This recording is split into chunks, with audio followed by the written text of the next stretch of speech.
Hello po! For today's video ay magluluto naman po tayo ng ating ulam for today.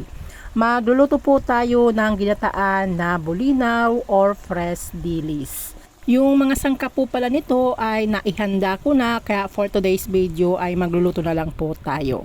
Ilagay na po natin itong pan dito po sa kalan at ilalagay na po natin yung mga sangkap na gagamitin po natin. Ilalagay na po natin itong bawang. Sunod naman po natin na ilalagay ay ito pong isang pirasong sibuyas na hiniwa ko na rin po. At sunod natin ilalagay ay ito pong luya. At sunod naman po natin na ilalagay ay ito pong 2 pirasong kamatis na hiniwa na rin po. Yung apoy po pala dito ay hindi pa po nakabukas. Spread lang po natin ng konti ito pong mga sangkap na linagay po natin. At sunod naman po natin na ilalagay ay ito pong kalahating kilo na bulinaw or fresh dilis.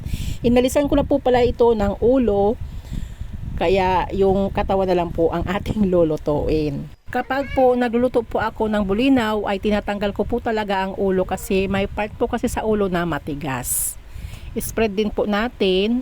At sunod na po nating ilalagay ay ito pong 1/2 teaspoon na durog na paminta. Maglalagay din po ako ng kalahating sachet ng Magic Sarap kasi po sabi ng nagtitinda ay hindi pa po ito nalalagyan ng asin. Maglalagay din po ako ng 2 pirasong siling haba para mas lalong masarap.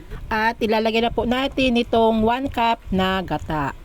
Dahil madali lang po itong maluto, kaya linagay ko na po lahat ang mga sangkap. After po mailagay po natin itong gata ay tatakpan na po natin at bubuksan na po natin ito pong apoy.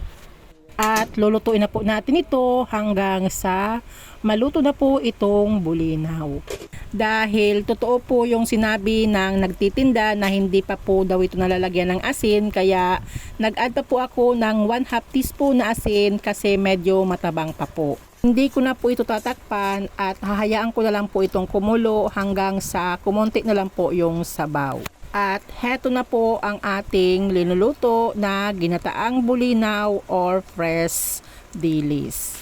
Kung gusto nyo pong medyo mahanghang po talaga itong ating ginataang bulinaw, i-slice nyo na lang po itong sili na linagay po natin. Dahil luto na po ito, kaya i-off na po natin itong apoy.